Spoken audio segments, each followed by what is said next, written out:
Sir ఇప్పుడు LK అద్వానీకి ఇప్పుడు భారత రత్న ప్రకటించారు. అలాగే దీని వెనక అంటే ఇప్పుడు ఆయన రాజకీయ జీవితం ఏంటి? అలాగే ఇప్పుడు ఈ టైంలో ఇవ్వడం అనేది ఎంతవరకు అంటే దీని వెనక ఏముందంటారు? ముందు అసలు భారతరత్న అంటే ఏంటి, ఈయనకి ఇవ్వడానికి కారణం ఏంటి, ఈయన బయోగ్రఫీ ఏంటి, దాని తర్వాత టైమింగ్ ఆఫ్ ద అవార్డ్, ఇప్పుడు ఎందుకు ఇచ్చారు, దీని వెనక ఏమన్నా రాజకీయాలు ఉన్నాయా, ఈ విషయాలు మాట్లాడదాం. భారతరత్న అనేది సివిలియన్ అవార్డ్స్లో నెంబర్ 1 అని చెప్పవచ్చు, అత్యున్నతమైన సివిలియన్ అవార్డ్ ఇండియాలో. దాని తర్వాత పద్మవిభూషణ్, పద్మ అవార్డ్స్లో ఇంకా పద్మవిభూషణ్, పద్మభూషణ్ ఇవన్నీ వస్తాయన్నమాట.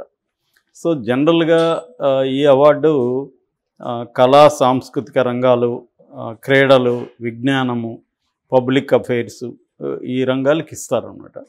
ఇది 1954 జనవరి 2న మొదలైంది. అప్పట్లో మన తొలి రాష్ట్రపతి డాక్టర్ రాజేంద్ర ప్రసాద్ దీన్ని స్టార్ట్ చేశారు.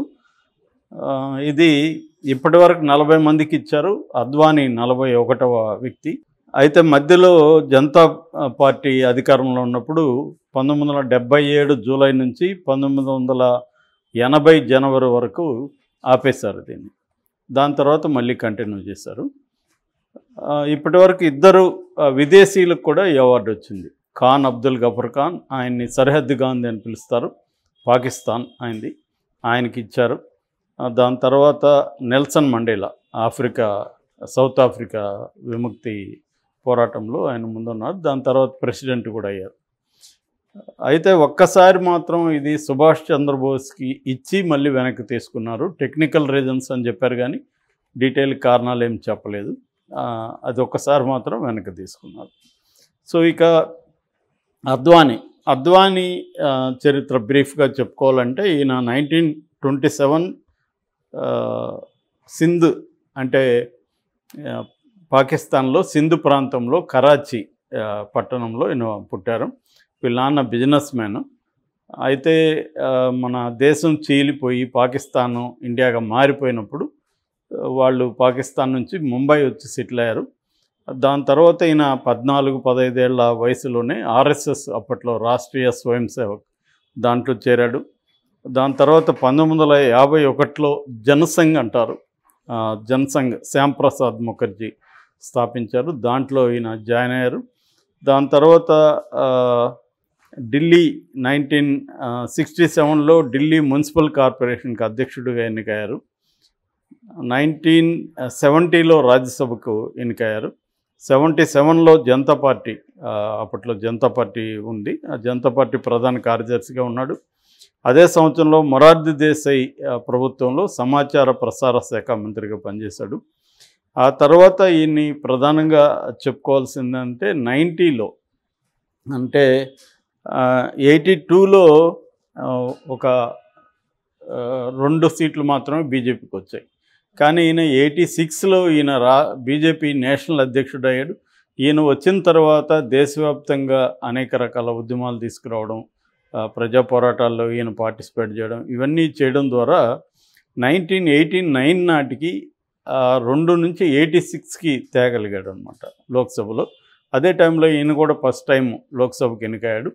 దాని తర్వాత ప్రత్యేకంగా చెప్పుకోవాల్సింది ఈయన రథయాత్ర. అప్పట్లో అది పెద్ద సంచలనం. 1990లో సెప్టెంబర్ 25న గుజరాత్లో సోమనాథ్ నుంచి అయోధ్య వరకు దాదాపు 1000 కిలోమీటర్ల రథయాత్రని మొదలుపెట్టాడు. అప్పట్లో అది పెద్ద సంచలనమైంది దేశవ్యాప్తంగా ఈ రథయాత్ర. ఎందుకంటే రామ టెంపుల్ని, అయోధ్యలో ఉండే బాబ్రీ మసీద్ కూలగొట్టి రామ టెంపుల్ని అక్కడ నిర్మించాలనే ఉద్దేశంతో ఈయన మొదలుపెట్టాడు అన్నమాట. నిజానికి అది దేశవ్యాప్తంగా హిందూ శక్తుల్ని ఏకం చేసింది, బీజేపీకి బలమైన క్రేజ్ని తీసుకొచ్చింది అన్నమాట. అప్పటి వరకు ఎవరు ఇంత మిలిటెంట్గా చేసిన వాళ్ళు లేరు. ఈయన ఒక మిలిటెంట్గా దాన్ని ఆర్గనైజ్ చేశాడు. అంటే హిందూ మిలిటెన్స్ అని, హిందుత్వ మిలిటెన్స్ అని ఏదైతే అంటున్నామో దాన్ని బలంగా ఆర్గనైజ్డ్గా తీసుకొచ్చిన వ్యక్తి అద్వానీ, లాల్ కృష్ణ అద్వానీ, ఎల్కే అద్వానీ. సో అయితే ఆయన అయోధ్య వరకు చేరలేకపోయాడు. ఎందుకంటే లాలూ ప్రసాద్ యాదవ్ అప్పుడు ముఖ్యమంత్రిగా ఉన్నారు బీహార్లో. బీహార్ సరిహద్దుల్లోనే ఆయన్ని ఆపేశారు. సో అప్పుడు వెళ్ళలేకపోయారు. అయితే ఆ తర్వాత కూడా 1992 డిసెంబర్ 6న బాబ్రీ మసీద్ కూల్చివేత ఏదైతే జరిగిందో అప్పుడు కూడా ఈయన వెళ్ళి పాల్గొన్నారు. ఆ కరసేవకుల్లో ఈయన కూడా అరెస్ట్ అయ్యాడు. అయితే అంతకుముందు కూడా ఎమర్జెన్సీ పీరియడ్లో కూడా ఈయన అరెస్ట్ అయ్యి జైల్లో ఉన్నాడు. 75 ఇందిరాగాంధీ ఎమర్జెన్సీ పీరియడ్లో. ఆ టైంలో కూడా ప్రిజన్ స్క్రాప్ బుక్ అని జైలు అనుభవాల్ని ఆయన రాశాడు. ఆ పుస్తకంగా కూడా వచ్చింది అది. ఆ తర్వాత ఈయన 92లో కూడా అరెస్ట్ అయ్యి జైల్లో ఉన్నాడు. దాని తర్వాత వాజ్పేయి గవర్నమెంట్ 98లో ఈయన హోమ్ మినిస్టర్గా పనిచేశాడు. ఆ టైంలో కూడా ఈయన చాలా పవర్ఫుల్ హోమ్ మినిస్టర్ ఉండేవాడు. ఈయన్ని లోహ పురుష అని కూడా బీజేపీలో పిలుస్తారు, ఐరన్ మ్యాన్ అని. అంటే మనకి మామూలుగా బీజేపీలో 2 ముఖాలు అంటారు. ఒకటేమో మిలిటెంట్ ముఖం, రెండేమో కొంత లిబరల్ ముఖం, ఉదారవాద ముఖం. ఈ లిబరల్ ముఖానికేమో వాజ్పేయి సింబల్, మిలిటెంట్ ముఖానికేమో అద్వానీ సింబల్. మామూలుగా ఏనుగుని పడతారు కదా అడవిలో, ఏనుగుని పట్టేదాన్ని ట్రెంచ్ మెథడ్ అంటారు. ట్రెంచ్ మెథడ్ అంటే ఒక గొంతు దవ్వి ఆకులు అవి పూడుస్తారు ఏనుగు వచ్చే ఏరియాల్లో. ఆ ఏనుగుల్ని తప్పట్లు అవి కొట్టి తరుమితే అవి ఏదో ఒక ఏనుగు దాంట్లో పడుతుంది. అందులో ఒకడు వచ్చి అంకుశంతో పొడుస్తాడు దాన్ని. అది చాలా కోపంతో గెంకరిస్తూ అతని మీదకి వెళ్తుంది. ఆ టైంలో ఇంకొక అతను వచ్చి చెరుకు ఇట్లాంటిది పెడతాడు. సో ఏనుగు మెల్లగా చెరుకు పెట్టేవాడికి మర్చిపోతుంది వీడి మీద కోపంతో. సో ఇద్దరి గోలు కూడా వాళ్ళిద్దరిలో తేడా లేదు. ఇద్దరి గోలు కూడా ఏనుగుని పట్టుకోవడమే. కానీ ఏనుగు ఒక అతన్ని నమ్ముతుంది, ఒక అతను ఎనిమిగా భావిస్తుంది. సో ఇది చాలా పార్టీలు కానీ చాలా ఊర్లలో పంచాయతీలో చేసే పెత్తందారులు కానీ ఫ్యాక్షనిస్టులు కానీ ఇటువంటి టాక్టిక్స్ చేస్తారు. ముఖ్యంగా రాజశేఖర రెడ్డి వాళ్ళ నాన్న రాజారెడ్డి ఇలాంటి మెథడే చేసేవాళ్ళు అనేది అప్పట్లో చెప్పేవాళ్ళు. అంటే రాజారెడ్డి గ్రామాల్లో దౌర్జన్యం చేస్తే రాజశేఖర రెడ్డి వెళ్ళి దాన్ని సర్ది ఆ 2 గ్రూపుల్ని తన కంట్రోల్లోకి తెచ్చుకునేవాడు.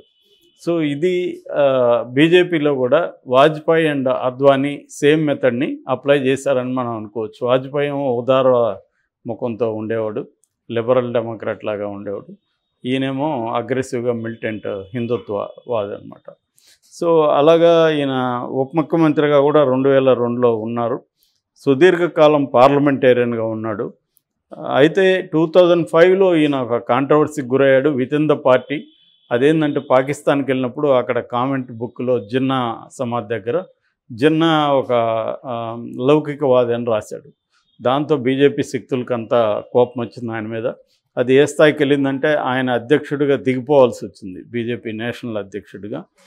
సో దాని తర్వాత 2008లో ఆయన మై కంట్రీ మై లైఫ్ అనే ఒక 900 పైన పేజీలో ఉన్న ఒక పెద్ద పుస్తకం రాశారు. అందులో ఆయన జీవితం, ఆయన చూసిన భారతదేశ జీవితం, ఈ 2 కూడా రాశాడు. ఆ తర్వాత కాలంలో 2014కి ఎలక్షన్లకి మోడీని ప్రధానమంత్రి క్యాండిడేట్కి తీసుకురావడం. నిజానికి అప్పుడు ఈయన అంతకుముందు ఈయన్ని 2009 ప్రాంతంలో ఈయన్ని ప్రధానమంత్రి క్యాండిడేట్గా కూడా చెప్పారు. ఈవెన్ వాజ్పేయి కూడా నా తర్వాత ఈయనే ఉంటారని చెప్పారు. కానీ వాళ్ళు అనూహ్యంగా ఏంటంటే మోడీని తీసుకొచ్చారు. అప్పటికే మోడీ 3 సార్లు గుజరాత్లో ముఖ్యమంత్రిగా ఉండడు, మోడీని ప్రధానమంత్రి క్యాండిడేట్గా.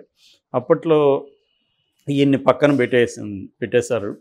సో దాని తర్వాత మోడీ ఈయన్ని కేర్ చేయలేదని, ఈవెన్ నమస్తే పెడితే కూడా రిటర్న్ చేయలేదని ఇట్లాంటి విమర్శలు మోడీ మీద ఉన్నాయి. అంటే చాలా కర్కశంగా ఈయన పట్ల వ్యవహరించాడు, పెద్ద ఆయన పట్ల. నిజానికి బీజేపీని ఈ స్థాయిలోకి తీసుకొచ్చింది ఈయనే, అయినా కూడా మోడీ ఇట్లా ట్రీట్ చేశాడన్న విమర్శలు వచ్చాయి. దాని తర్వాత దాని ప్రతిపక్షాలు కూడా, కాంగ్రెస్ కూడా అనేకసార్లు మోడీ ఇట్లా ట్రీట్ చేస్తున్నాడు, అద్వానీ లాంటి వాళ్ళని తొక్కేశాడు మోడీ అన్న విమర్శలు వచ్చాయి. మొన్న రామ టెంపుల్ ప్రాణప్రతిష్ఠప్పుడు కూడా ఈయన్ని పిలవలేదన్న విమర్శలు వచ్చాయి. ఆ కాంటెక్స్లో అద్వానీ ఒక వ్యాసం కూడా రాశాడు. ఆ వ్యాసంలో నేను ఓన్లీ రథయాత్ర మాత్రమే చేశాను, కానీ రామ టెంపుల్ని ప్రాణప్రతిష్ఠ కోసం రాముడే మోడీని సెలెక్ట్ చేసుకున్నాడు అని మోడీ ఒక అవతార పురుషుడు స్టైల్లో ఆయన లేపేశాడు. ఏదేమైనా ఆయన రాకపోవడానికి కారణం 96 ఇయర్స్, ఆయనకి ఆరోగ్యం బాగాలేదు కాబట్టి ఆయన రాలేదని చెప్తున్నారు. ఏమైనా ఇప్పుడు ఎందుకు ఇచ్చారంటే ఈ రకమైన విమర్శలకి ఒక అసంతృప్తుల్ని చల్లార్చేదానికి అన్నట్టుగా మనం అనుకోవచ్చు. ఎందుకంటే వెంకయ్యనాయుడికి కూడా పద్మవిభూషణ్ ఇచ్చారు. వెంకయ్యనాయుడికి కూడా కొంత ఇబ్బంది ఉంది వెంకయ్యనాయుడితో. అందుకనే వాళ్ళు వెంకయ్యనాయుడిని మెయిన్ స్ట్రీమ్ రాజకీయాల నుంచి పక్కకు తీసుకెళ్ళి ఆయనకు రాష్ట్రపతి పదవి ఇచ్చి అట్లా కూర్చోబెట్టేశారు. ఈయనకి అంతే. సో ఈయనకి సంబంధించి ఒక విమర్శలు ఏవైతే ఉన్నాయి కాబట్టి భారతరత్న ఇవ్వడం ద్వారా వితిన్ ద బీజేపీ లేదా వితిన్ ద హిందుత్వ శక్తుల దీంట్లో ఉండే అసంతృప్తిని చల్లార్చడానికి మోడీ ఒక ఎత్తుగడగా దీన్ని చేశాడని